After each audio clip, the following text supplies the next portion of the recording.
Saindo um pouquinho agora dessa linha do tempo que a gente vem construindo, uma característica aqui da nossa AME Rio Grande do Sul, que acho que desde o início foi se consolidando, desenvolver esse tema da psicologia espírita da Joana de Ângeles, né? Através do Gelson. Sim. O que tu tens aí de lembrança desse Aí processo? quando nós fundamos a AME Rio Grande do Sul, acho que já no outro ano, fazem aqui 20 anos da série, né? Fez o ano passado. Então tem que calcular. Foi 2002, não me lembro quando foi o ano que o Gelson entrou em contato com o Divaldo com essa proposta. Mas foi no início da AME também, a ideia de fazer um estudo da série psicológica. O Gelson entrou em contato com o Divaldo. O Divaldo falou, daí mandou uma mensagem dada pela nossa irmã Joana de Ângeles ao Gelson, dizendo que ela mesma estaria diretamente intuindo ele, né, e apoiando o trabalho. Aí então, com o aval do Divaldo e com o respaldo da nossa irmã, da nossa querida benfeitora Joana de Ângeles, começou a se criar então uma proposta de estudo baseada na série psicológica, que depois foi sendo ampliada, naquela época era menos volumes, e essa também iniciativa partiu do Rio Grande do Sul. E aí, o primeiro grupo foi aqui em Porto Alegre, depois com o casal Sinotti, né, a Iris e o Cláudio Sinotti, foi colocado na Mansão do Caminho, nós encaminhamos, o Gelson encaminhou todo o material, as apostilas para o Cláudio Sinotti. E aí eles botaram também na Mansão do Caminho, já também tinha, depois Curitiba também, com o Marlon, né? E os grupos foi se espalhando por todo o Brasil. Aí o Divaldo nos convidou para fazer o encerramento da primeira turma lá na Mansão do Caminho, na Bahia. O Cláudio Sinotti e eles nos convidaram para eu, Gelson, estar lá presente, fazer a aula de encerramento. Eu falei, olha, Gelson, eu só acolhi, a AME só acolheu a tua proposta, foi a gestor, né? Mas quem idealizou foi você, então não tem por que eu ir, vai você. E aí, nos representando, né, a AME Rio Grande do Sul. E aí o Gelson fez a aula de encerramento da primeira turma lá na Mansão do Caminho. E fizeram um seminário também, ele e o Divaldo, sobre a série psicológica. E o Gelson chegando lá na Mansão do Caminho, o Divaldo disse, olha, Gelson, eu não vou falar. Eu quero escutar você falar, porque eu quero também entender o pensamento da Joana. E o Gelson, mas Divaldo, eu preparei assunto para meio seminário, porque outro seminário é teu, e o povo está te esperando, né? Quer te ouvir falar. E eu não tenho condições de desenvolver todo o espaço, porque não preparei. Aí o Divaldo, então o Divaldo também falou, né? Então os dois apresentaram um seminário em conjunto sobre a série psicológica lá. E aí o Divaldo começou também a incentivar, a fazer reuniões com os grupos que já estavam formados.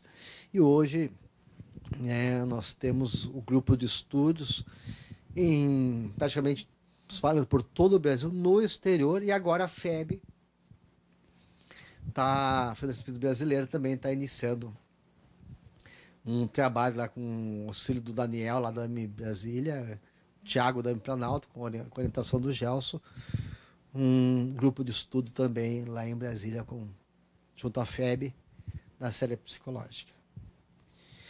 E só também ressaltar, né, Paulo, nessa história, que em 2015 houve o falecimento da doutora Marlene Nobre, em janeiro, que nos pegou de surpresa. A gente já sabia que ela tinha uma insuficiência cardíaca grave, né? Mas nós não esperávamos que ela ia naquele ano, e nos chegou a notícia do seu desencarne. Ela estava na casa de veraneia, em São Paulo. O filho convidou ela para voltar, ela não quis voltar naquele dia, disse que voltaria no outro dia. Ela acordou pela manhã, teve um pouco de dispneia. O pessoal buscou o remédio dela e ela disse assim, papai está aqui. E ela disse, quando ela falou papai está aqui, ela enxergou o pai dela desencarnado. Os pais dela eram espírita, né? Dedicadíssimo, o pai dela é um espírita militante, dedicadíssimo. e aí ele veio recebê-la e ela desencarnou nesse instante.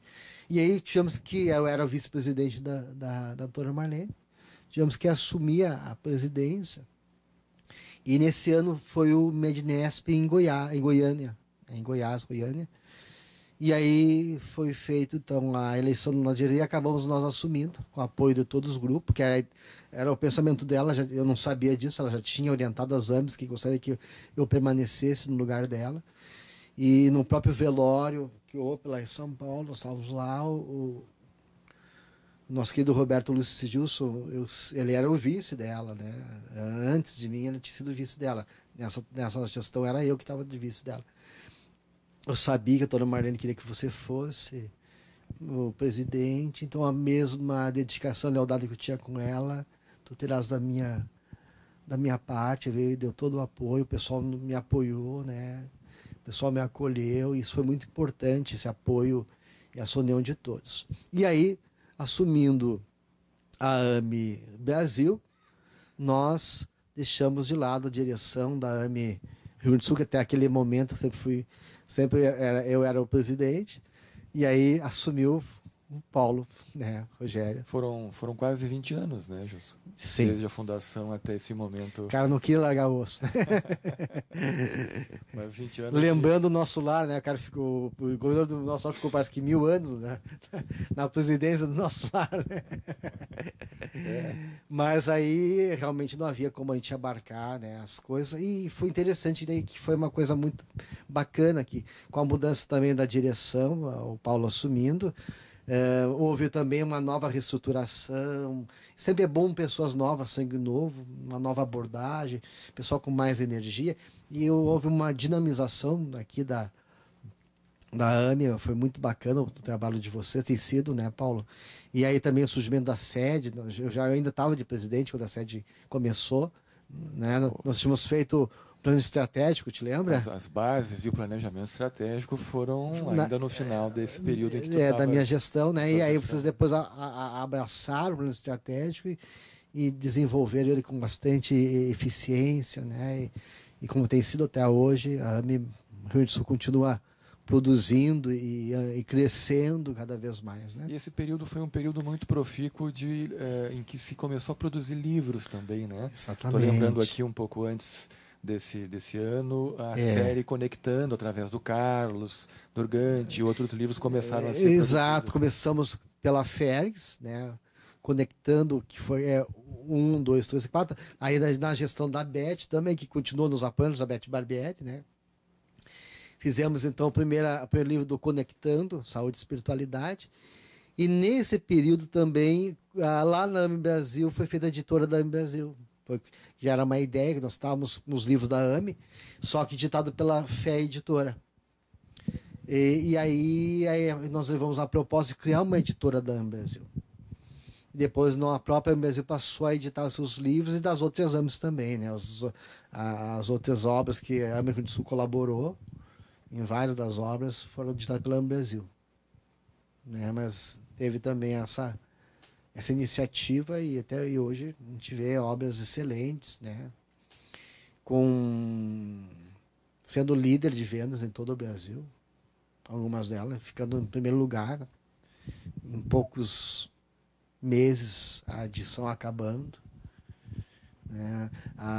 Obras com apoio da FEB, né? Com apoio das federativas, aí graças a Deus também com uma aceitação maravilhosa, né, Paula, pelo nosso movimento espírita, que reconhece a AME.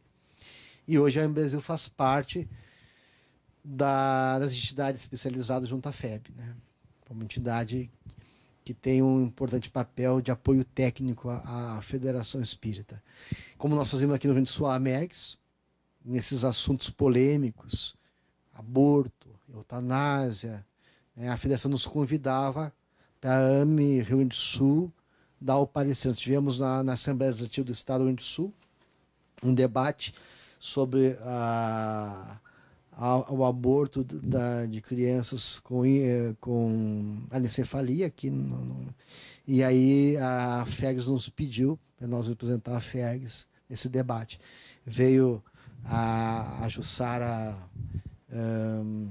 Fegali, que era a deputada federal, que tinha a ideia, que é a ideia, o projeto, médica do Rio de Janeiro. E eu fui lá, sentei do lado dela, mulher crente, pensei que ia apanhar dela, né? E nós discutimos, foi uma discussão muito quente, né? Porque foi montado um circo, ela criou esse evento, pediu o pessoal daqui, das mulheres daqui da política, criar o evento. Com ela falava à vontade, nós tínhamos 10 minutinhos para falar. Só para dizer que componentes da sociedade foram chamados para respaldar a iniciativa. E eu não achei justo. Tu tem 10 minutos, aquele papel.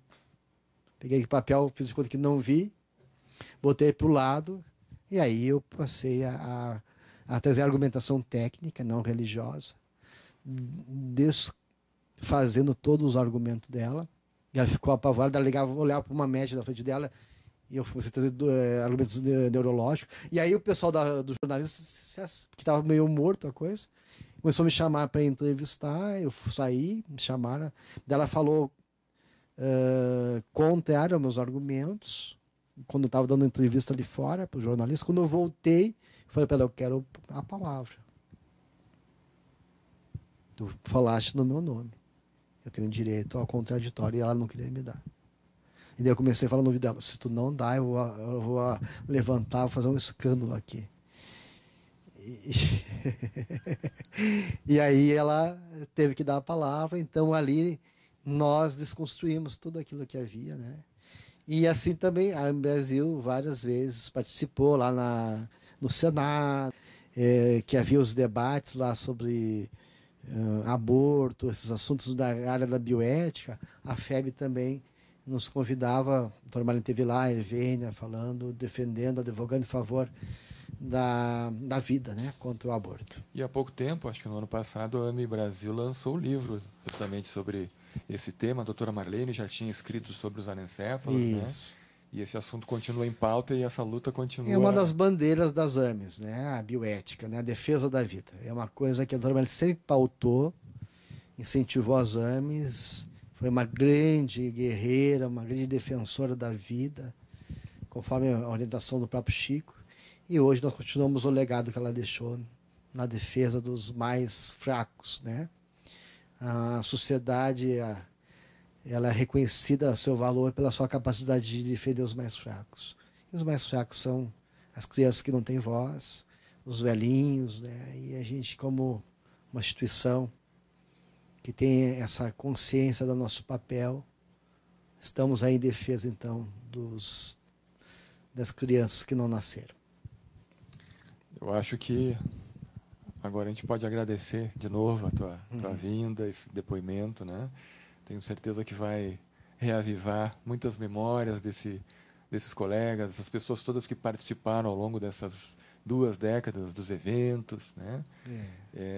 E são alegrias que superam muito as dificuldades e as contrariedades dessa trajetória. Muito obrigado, Gilson, pela lembrança. Eu que agradeço, Paulo, o convite de poder trazer um pouquinho das memórias, desse panorama, né, geral do que foi a AME até hoje, até os dias de hoje, e também agradecer a todos os colaboradores, desde lá da fundação, dos colegas que começaram e permanecem, outros que transitaram pela AME, deram sua colaboração e não puderam continuar junto conosco, e a equipe que está se renovando, os colegas atuais, essa união, essa família que nós constituímos, esse amor fraterno, esse empenho de todos os colegas. E parabéns também a vocês, da atual diretoria, a todos os componentes da América, que têm feito um trabalho muito bacana aí. A gente fica muito feliz e honrado de ver, né, esse trabalho florescendo e produzindo cada vez mais.